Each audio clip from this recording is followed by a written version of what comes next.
Pak Ketua yang saya hormati, segenap seluruh tamu undangan, saya tidak bisa menyebutkan satu persatu. Yang pertama saya mohon maaf, ada kebahagiaan hari ini bagi warga Jabar karena Persib jadi juara. Jadi Persib juara, Jawa Barat istimewa. Sehingga ada euforia yang dilakukan oleh anak-anak, sehingga pada hari ini suaranya masuk ke ruangan ini biasanya hening. Yang kedua, Pak Wakil Dirjen Otonomi Daerah, ini kali pertama saya pidato di Gedung Sate, Pak. Karena sudah hampir 3 bulan saya belum pernah ngantor ke kantor ini. Kantor saya di tempat sampah, kantor saya di pinggir sungai, kantor saya di tepi danau, kantor saya di seluruh wilayah Jawa Barat ini. Yang ngantor di sini banyak menikmati Gedung Sate dengan para pegawainya yang cantik-cantik, banyakkan sekda dan wakil gubernur. Apa sih sebenarnya yang menjadi pembicaraan kita? Itu lagu saya ciptakan tahun 2012 ketika saya berkunjung ke Papua. Saya menulis lagu judulnya Surga di Tanah Papua. Karena saya melihat Papua itu seperti surga, bahkan surga yang diciptakan, dihadirkan buat Indonesia, kandungan kekayaannya luar biasa, tetapi barangkali kependudukannya, kesejahteraannya yang harus terus ditingkatkan. Apa sih yang menjadi model kita? Model kita ini adalah model pengembangan otonomi daerah yang terus mengalami perubahan dan tarik ulur.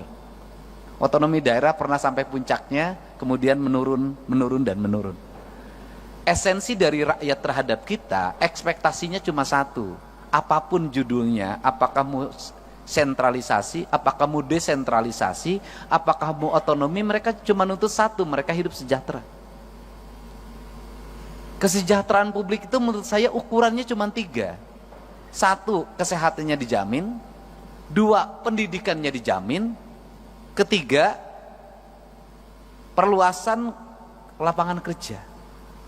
Jadi kalau masyarakat sudah kesehatannya jamin, pendidikannya jamin, perumahan pemukimannya dijamin, rakyat ini sudah sejahtera. Apa sih yang membuat rakyat kita menjadi miskin? 1,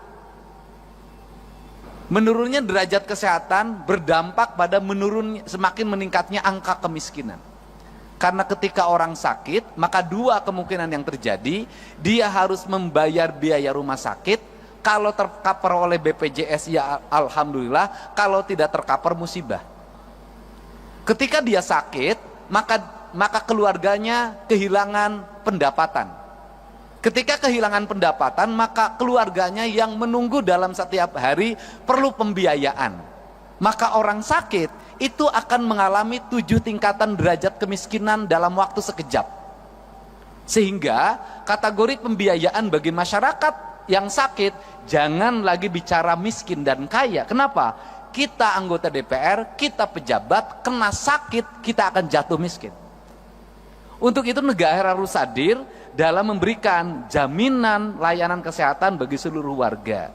Nah, hari ini saya dalam 2 hari ini, bahkan 3 hari ini, menghadapi problem tentang kriminalitas remaja. Kriminalitas remaja itu berdampak pada perkelahian yang direkam di media sosial, sistem pengelolaan kriminalitas tawuran yang dikelola oleh gangster, melahirkan kaderisasi, dan yang menjadi target yang harus berkelahi di bawah umur 18 tahun agar bebas dari jeratan hukum. Sudah berkembang di media sosial secara sistemik, dan perkelahian itu diraih dari pengaruh media sosial yang membentuk karakter pikirannya.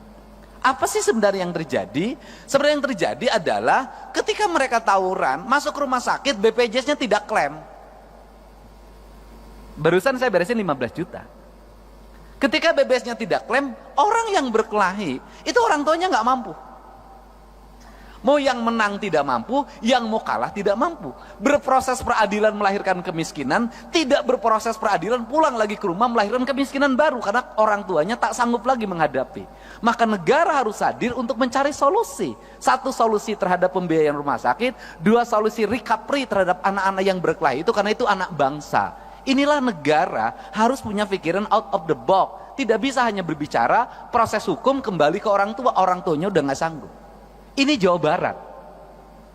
Nah, untuk itu apa sih yang terjadi para anggota DPR yang saya ini mantan ketua Komisi E DPRD Kabupaten Purwakarta. Saya pernah menjadi pimpinan Komisi 4 DPR RI. Nasib paling tidak enak itu jadi anggota DPRD. Kenapa nasibnya tidak enak? Kritis diomongin, nggak kritis diomongin. Kalau DPRD ngomong terus, diomongin, kata rakyat, kerjanya ngomong terus, kita tidak butuh ngomong. Padahal tugas DPRD ngomong. Nggak ngomong diomongin juga, dapat duit tuh. Nggak ngomong-ngomong, pokirnya udah dibagi, nggak ngomong lagi. Ini problem, Pak. Nah, seluruh problem itu bisa ditempuh dengan apa sih? Dengan keterbukaan. Keterbukaan itu apa? Kita harus mulai berani menceritakan apa adanya tentang diri kita, tentang isi anggaran kita, tentang kebijakan fiskal pusat dan daerah, tentang kebijakan fiskal kabupaten provinsi terhadap kabupaten kota terhadap desa. Sampaikan secara terbuka dan apa adanya, termasuk apa yang dialami problem anggota DPRD. Apa sih problem anggota DPRD? Saya ini anggota DPRD, pernah ngalamin. Begitu jadi pinjem bank, honornya tinggal sisa 5 juta lagi, istri nambah 1 lagi. Konstituen tiap hari dibanding pejabat eselon 2 di provinsi, dibanding sekda, yang datang ke rumahnya banyakan anggota DPRD. Gitu loh. Sekda dapat tunjangan 70 juta, nggak ada yang minta. Eselon 2 dapat tunjangan 50 juta, nggak ada yang minta. Anggota DPRD tunjangannya sudah habis dijaminkan ke bank BJB, tinggal 5 juta, yang mintanya tiap hari. Harus kondangan, yang meninggal harus dilayat. Tiap hari, pergi ke kantor kaca harus dibuka. Kalau kaca ditutup, kelihatan tuh, sombong dia. Itu. Sedangkan fiskal terbatas. Nyari lagi lewat perjalanan dinas sekarang makin kecil. Kalau pergi perjalanan dinas, siapa yang paling banyak yang ngikutin? Yang berangkatnya 1, SBY-nya 10. Sehingga APBD-nya menjadi terserap untuk perjalanan dinas. Padahal nyerapnya anggota DPRD sedikit, kebanyakan sekretariat dewan. Kan saya tahu yang begitu-begitu. Yang dituduh siapa? DPRD lagi. Nah, apa sih yang mesti dilakukan oleh kita? Ya, kita mulai ngomong terbuka pada rakyat. Terbukanya apa? Ini loh proporsi kita. Ini loh biaya politik yang kita lakukan. Kemudian apa sih yang kita harapkan? Saya dari dulu itu menyampaikan, saya ketika jadi bupati berkirim surat pada presiden. Berkirim suratnya adalah, saya bilang begini, kalau pemerintahan ingin efektif, kalau perda ingin cepat pembahasannya, kalau aspirasi publik setiap hari bisa diterima oleh anggota DPRD, saya berulang-ulang menyampaikan bahwa peningkatan kesejahteraan anggota DPRD, honorariumnya harus dilakukan lewat rapat-rapat DPRD. Kalau rapat komisi ada honornya, kalau rapat paripurna ada honornya, kalau rapat gabungan komisi ada honornya, kalau rapat badan anggaran ada honornya, kalau rapat badan musyawarah ada honornya, anggota DPRD nggak akan pergi kemana-mana, pasti ngumpul di kantornya. Seluruh kegiatan OPD, organisasi perangkat daerah, akan cepat dan anggota DPRD akan kritis. Kenapa? Dia akan kontrol alokasi anggaran pemerintah, dia akan kontrol pekerjaan, dia akan baca buku anggaran, dia akan baca realisasi anggaran dengan detail. Kenapa? Dengan membaca itu honorariumnya ada. Tapi kalau didapatnya pergi keluar, maka dia akan banyak keluar. Selama jadi anggota DPRD 5 tahun, masuk kantornya terhitung 20 hari. Bahkan ada saya ketika menjadi anggota Komisi 4, nggak pernah sekalipun orang itu masuk, tapi honor terima. Dan kemudian bikin aturan juga dong, yang rajin yang mendapat honorarium, yang nggak masuk nggak dapat. Bener, ini akan terjadi kinerja. Tapi kalau model pendekatannya keuangannya begini, sampai kapanpun kinerja tidak akan pernah optimal. Dan kita harus bicara ada apa adanya dan terbuka. Kenapa? Ya karena juga memang anggota DPRD malu juga terhadap berbagai hal. Tapi gimana rasa malu dikalahkan oleh rasa butuh? Kan ini yang harus terjadi. Nah, untuk itu mari kita bersama-sama untuk mengupayakan ini. Saya sebagai gubernur, Pak Sekda, bikinkan surat hari Senin. Saya akan berkirim surat lagi buat Pak Prabowo, buat Pak Presiden kita. Saya akan ceritakan ini. Untuk apa? Mendorong kinerja DPRD. Kinerja aparat kami akan terevaluasi dengan baik. Karena anggota DPRD-nya ada di kantor dalam setiap hari. Saya ngalamin dulu sebagai anggota badan anggaran. Sering bertengkar sama badan musyawarah. Bertengkarnya apa? Banyak-banyakin rapat. Kalau badan anggaran sebulan 12, badan musyawarah suka bikin 23. Saya bilang, kenapa kamu 23? Kalau badan anggaran kan 11 juga ada duitnya. Ngomongnya anggaran, badan musyawarah jadwal doang. Kan begitu. Padahal belum tentu juga zaman sekarang. Kan kita kan kalau DPRD diomongin pasti duit, Pak. Pasti pendapatan. Kenapa? Kadurungku kabutuh. Beda dengan Pak Sekda. Kenapa? Aman. Birokrat itu kan dapat duit masuk ke rekening semua. ATM-nya dipegang istrinya. Iya kan? Nah, kalau anggota DPRD tiap bulan tinggal setruknya. Kan saya tahu. Gitu loh. Makin ke sini, makin mepet, makin kecil. Nah, beda dengan DPR RI. Udah Bu, kalau DPR RI saya pernah ngalamin. Apalagi sekarang Bu, makin naik lagi. Padahal modal jadi anggota DPRD provinsi dan DPR RI itu sama. Saya tentu tahu yang gini-gini. Kan kita pengalaman, Pak. Ya kan, saya cuma nasibnya lebih bagus aja daripada bapak-bapak. Mudah-mudahan ke depan bapak juga nasibnya bisa jadi gubernur lah di daerah masing-masing. Tapi jangan di Jawa Barat. Berat lawan saya. Nah ini. Nah untuk itu maka kita ingin harapan kita ke depan adalah ingin membangun keadilan fiskal. Keadilan fiskal itu gimana sih? Saya kemarin ketemu sama Gubernur Kalimantan Timur. Ini makan pemikiran, kan kita boleh dong punya pemikiran. Saya bilang, Gubernur Kaltim penduduknya berapa? 4 juta. Berarti kalau 4 juta, saya rata-rata satu rumahnya 4, saya bilang. Berarti rumahnya kan cuma 1 juta. Iya. Loh, kalau penduduk Kaltim 1 juta, rumahnya cuma 1 juta, kan sebenarnya bagi Kaltim ngasih 5 juta per rumah bisa. Karena 1 juta kali 5 juta, 5 triliun, Pak. Artinya masyarakat Kaltim untuk sejahtera itu sangat bisa. Beda dengan Jabar. Untuk Papua lebih bisa lagi. Untuk daerah yang memiliki pendapatan daerahnya tinggi dan hasil alamnya besar, sebenarnya sangat ini mungkin terjadi. Nah, apa sih yang terjadi hari ini adalah pola pengelolaan keuangan yang tersentral. Nah, problemnya di mana? Ini saya ngomong Jakarta. Jakarta ini, Pak, penduduknya di bawah 10 juta. APBD-nya 90 triliun. Kalau di Jakarta itu dari 10 juta ada 2 juta kepala keluarga, itu orang Jakarta bisa digaji per kepala keluarga 10 juta. Kenapa? Karena 10 juta dikali 2 juta hanya 20 triliun. Kalau saya gubernurnya bagi. Beda, kalau Jabar 50 juta. Nah, untuk itu, apa sih yang mesti kita lakukan hari ini? Mari kita bersama-sama melakukan telaah terhadap ini semua untuk kepentingan bangsa. Agar apa? Agar ke depan bangsa kita terus mengalami peningkatan sumber daya manusia. Artinya bahwa sumber daya pendidikannya meningkat, sumber daya ekonominya meningkat, kesejahteraan meningkat. Maka saya selalu berfokus pada keadilan fiskal. Keadilan fiskal saya selalu berfokus pada ketika jadi pemimpin, itu saya selalu punya angan-angan dan punya harapan.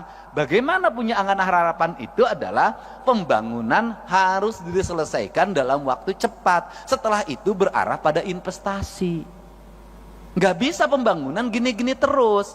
Yang tahun ini menjadi proyek tahun ini, yang tahun ini menjadi proyek tahun ini, yang tahun ini menjadi proyek tahun ini. 5 tahun proyek birokrasi itu juga, negara nggak akan maju sampai kapanpun. Tetapi yang harus dilakukan adalah apa yang kita selesaikan dalam waktu 1 tahun, apa yang waktu 2 tahun, apa yang waktu 3 tahun, apa yang waktu 4 tahun, apa yang waktu 5 tahun.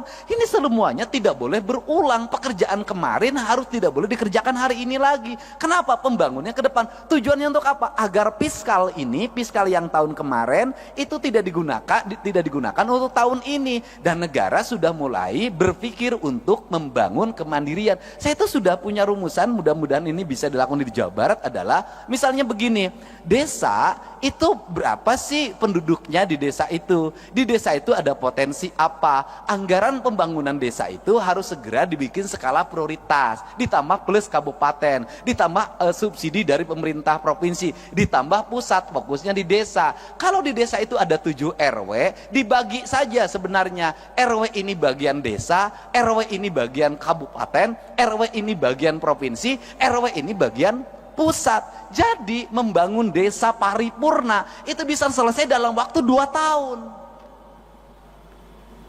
Tahun ketiganya itu anggaran sudah mulai diarahkan, bukan untuk itu lagi, untuk kesejahteraan publiknya, jaminan kesehatannya, jaminan pendidikannya, jaminan hari tuanya. Tahun berikutnya harus lagi mengarah pada investasi, di mana uang itu tidak digunakan lagi untuk pembangunan infrastruktur lagi karena udah selesai, digunakan untuk investasi. Investasinya dikelola oleh perbankan daerah, di mana uangnya berputar, dipinjamkan pada lingkungan daerahnya, dan untungnya diperoleh lagi. Ini kan model koperasi zaman dulu sebenarnya, cuman dikelola secara modern. Nah kemudian uang itu berputar, maka dalam jangka panjang daerah tersebut akan memiliki kecukupan fiskal. Kemudian pembangunannya selesai. Terjadi pada negara mana? Pada Tiongkok. Tiongkok itu pembangunannya dilakukan secara terstruktur, terencana, dilakukan oleh negara dengan waktu cepat, kemudian negara memiliki kecukupan fiskal, kemudian Tiongkok berkembang investasinya. Setelah berkembang investasinya, kebutuhan pembangunan di daerahnya dianggap sudah cukup, kemudian mereka punya fiskal yang cukup, mereka harus bergeser ke tempat lain untuk menggeser sumber daya manusianya, sumber daya ekonominya diputarkan di negara lain, rakyatnya ikut kerja. Tetapi setelah proyeknya berjalan, mereka balik lagi dapat duit lagi 2-3 keuntungan. Dia pakai bahan baku dia punya dia pakai sumber daya punya dia, dan punya fiskal punya dia. Rakyatnya kerja, barangnya dijual, setelah itu dia dapat keuntungan lagi, balik lagi ke negaranya. Kita mulai berpikir desa-desa dan kabupaten ke situ. Dan ini harus kembali bahan diskusi. Kenapa?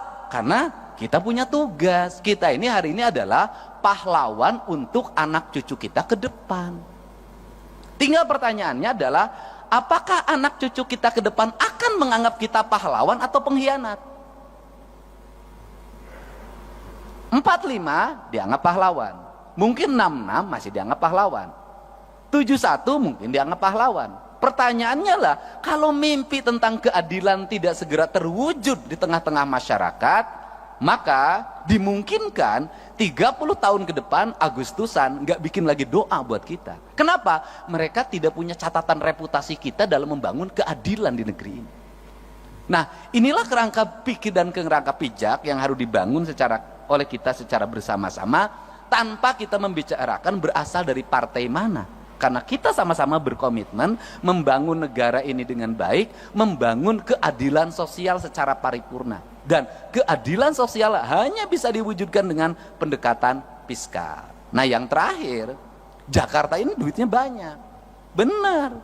Tapi Jakarta duitnya banyak, itu duit dari daerah-daerah. Karena perusahaan di Kalimantan Timur, perusahaan di Sumatera Barat, perusahaan di Kalimantan Selatan, perusahaan di berbagai, termasuk di perusahaan di Jabar, itu kantor pusatnya di Jakarta. Bayar PPH-nya itu, NPWP-nya Jakarta, sehingga dapat bagi hasilnya Jakarta lebih gede. Pak, sebenarnya yang kebagian baunya kami, Pak, yang kebagian demonstrasinya kami, Pak, tapi yang menikmati dana bagi hasilnya Bapak, Pak. Untuk itu kesini kan sekarang sebagian, Pak, ya teman-teman, itu loh. Itu yang di Jawa Barat, yang di tempat lain juga sama. Ini yang harus kita bicarakan bersama, Pak. Kenapa? Kita ini daerah-daerah memiliki tanggung jawab beban yang luar biasa. Orang Kalimantan punya uang di keruk, 'ya kan? Kemudian Orang Jawa Barat punya uang bagaimana? Ada debu, ada asap, ada limbah, ada jumlah manusia yang banyak dari mana-mana ke sini. Ada konflik ketenaga kerjaan, ada demonstrasi ketenaga kerjaan, ada problem sosial di mana orang yang di sekitarnya asalnya punya sawah hilang sawahnya, asalnya punya kebun hilang kebunnya, kehilangan mata pencahariannya, tergeser dia oleh persaingan orang, mereka menjadi kelompok miskin baru. Nah, kemudian infrastrukturnya buruk, sanitasi lingkungannya buruk, pendidikannya sekolah-sekolahnya buruk. Ini yang menjadi PR kita untuk diperbaiki. Nah, kemudian Jakarta dapat duit gampang banget, Pak.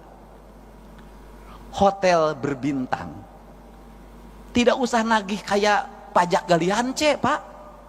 Dikejar-kejar, dibohongin sebagian. Gitu loh, Pak. Ada kemudian ada debunya, ada ancaman longsornya. Jakarta mah kagak, Pak. Gedung perkantoran 27 lantai, 31 lantai, ber-AC, orang bayarnya sambil tersenyum, Pak, tidak sambil marah. Berjejer, tanahnya harganya meningkat sehingga dapat berkah. Makanya Bapak dapat berkah jadi ketua DPRD orang Betawi di Jakarta. Untung tidak jadi ketua DPRD di Jawa Barat, Pak. Ketuanya pas rambutnya sampai lepas, Pak. Saking pusing, Pak. Nah, ini kan yang harus dibicarakan oleh kita, dan saya ingin para anggota DPRD dalam pertemuannya ada rekomendasi-rekomendasi kontributif bagi perbaikan bangsa. Bagi upaya membangun keadilan sosial, bagi upaya melakukan kebijakan keadilan fiskal. Karena apa? Karena negeri ini hanya bisa dibangun dengan fiskal yang baik, fiskal yang sehat, fiskal yang terencana, fiskal yang terarah, dan fiskal yang tidak lari ke luar negeri. Fiskalnya harus berputar di sini. Untuk itu saya mengucapkan terima kasih.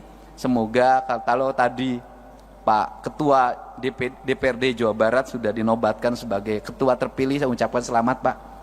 Ya kan? Karena yang menyampaikannya Ketua DPRD DKI yang ketua hari ini. Dan saya baru, Pak, sepanjang sejarah berdemokrasi, Pak, ada ketua asosiasi, partainya beda, daerahnya beda, menyerahkan tampuk kekuasaan pada Bapak. Pada tempat tadi yang partainya berbeda. Kenapa itu diberikan? Karena memang nggak ada honornya, Pak. Ya, Pak, ya, duitnya kan harus nyari sendiri, Pak. Tapi selain itu adalah bentuk penghormatan dan penghargaan, gitu loh. Penghormatan dan penghargaan jauh lebih tinggi dibanding honor. Untuk itu kan jadi ketua DPR itu mencari kehormatan dan mencari penghargaan, bukan mencari honor. Makanya honornya nggak usah gede-gede. Bohong, kita harus lebih tinggi lagi. Saya ucapkan terima kasih para wakil ketua DPRD Provinsi Jawa Barat. Mudah-mudahan pertemuan ini pertemuan yang berkah, pertemuan yang membawa kebaikan, dan pertemuan yang bisa melahirkan rasa adil bagi kepentingan masyarakat Indonesia. Dan kita berharap dengan kepemimpinan Pak Prabowo Subianto, kita akan bisa terus meningkatkan kinerja pembangunan, mendorong pertumbuhan, menyiapkan investasi, menjaga investasi dengan baik, menumbuhkan tenaga kerja, menjaga kesehatan rakyat, meningkatkan kualitas pendidikan, kualitas lingkungan hidup, dan layanan birokrasi yang berdaya guna, berhasil guna, memiliki aspek outcome dan benefit yang pada akhirnya tercipta keadilan bagi seluruh rakyat Indonesia dalam bingkai Negara Kesatuan Republik Indonesia. Saya ucapkan terima kasih, dan terakhir, ini bahan renungan kita, Pak. Ini saya selalu ngomong berulang-ulang. Gedung ini namanya gedung sate, Pak. Satenya itu ada 6, Pak. Kata sekda saya, 6 itu melambangkan bahwa dulu POC itu membangun dengan 6 juta golden. Dan saya itu sampai hari ini tetap merasa malu, Pak, sebagai birokrat, sebagai politisi. Makanya saya punya ambisi untuk mewujudkan itu. Kenapa? Belanda, Pak, membangun infrastruktur di mana-mana dengan 1, pelabuhan, 2, lapangan terbang, Pak, markas pertahanan angkatan udara, gedung-gedung di mana-mana, kemudian jaringan irigasi, jaringan kereta api, jaringan listrik, telekomunikasi. Mereka cuma ngandelin jualan teh di Jawa Barat, jualan kina, jualan karet, jualan teh, jualan kina, jualan karet, bisa bikin gedung sate, bisa bikin gedung pakuan, gedung Bank Indonesia, stasiun kereta api, Husen, pangkalan udara, pelabuhan, jaringan laut, jaringan darat. Kita ini sudah segala dijual, sudah bikin apa? Nah ini kenapa saya sangat ketat sama fiskal, itu. Kita ini sudah segala dijual, kita ini sudah bikin apa? Ini renungan kemerdekaan kita. Belanda yang katanya penjajah hanya ngelola kebun teh, kebun karet kalau di Jawa Barat, sama kebun kina, bisa bikin bangunan di Jawa Barat seperti ini. Kita sudah bikin berapa pangkalan udara, kita sudah bikin berapa pelabuhan, berapa stasiun kereta api, berapa rel kereta api baru. Yang ada pun rel kereta apinya sekarang hilang dengan papan-papan dan besi-besinya. Nah, mudah-mudahan ini bahan evaluasi kita. Kita sudah, kata orang Sunda, kita sudah tunggul di larung, catang di rumpak, sudah segala diangkat, pasir diangkat, batu diangkat, laut udah segala rupa. Kok kita nggak kaya-kaya? Kenapa sih? Berarti ada perencanaan belanja yang salah, ada belanja yang salah. Untuk itu, mari kita perbaiki cara belanja kita dan cara mengelola keuangan kita dengan prinsip 2, kata orang Sunda, saeutik kudu mahi, loba kudu nyesa. Apa artinya? Sedikit harus cukup, kemudian banyak harus tersisa. Dan di Jawa Barat itu lengkap. Di Jawa Barat itu ada daerah yang paling makmur, namanya Cimahi. Mahi itu artinya cukup. Ada daerah yang paling susah, namanya Cisaat. Saat itu artinya kering. Nah itu Jawa Barat. Dan Jawa Barat itu kekuatannya di air. Jadi kalau orang Jawa Barat pengen makmur, maka perkuatlah pengelolaan air. Kalau airnya terjaga, bersih, terpelihara, Jawa Barat akan subur, makmur, gemah ripah, loh jinawi. Demikian saya ucapkan terima kasih, mohon maaf atas segala kekurangannya. Semoga pertemuan ini pertemuan yang membawa kebahagiaan ketika pulang ke rumahnya masing-masing. Semoga betah di Bandung, bisa makan di Bandung, tidur nyenyak di Bandung, tapi tidak boleh tidurnya ditemani oleh orang Bandung. Hatur nuhun, wallahu muwaffiq ila aqwamit thoriq. Assalamualaikum warahmatullahi wabarakatuh. Waalaikumsalam warahmatullahi wabarakatuh. Baik, hatur nuhun.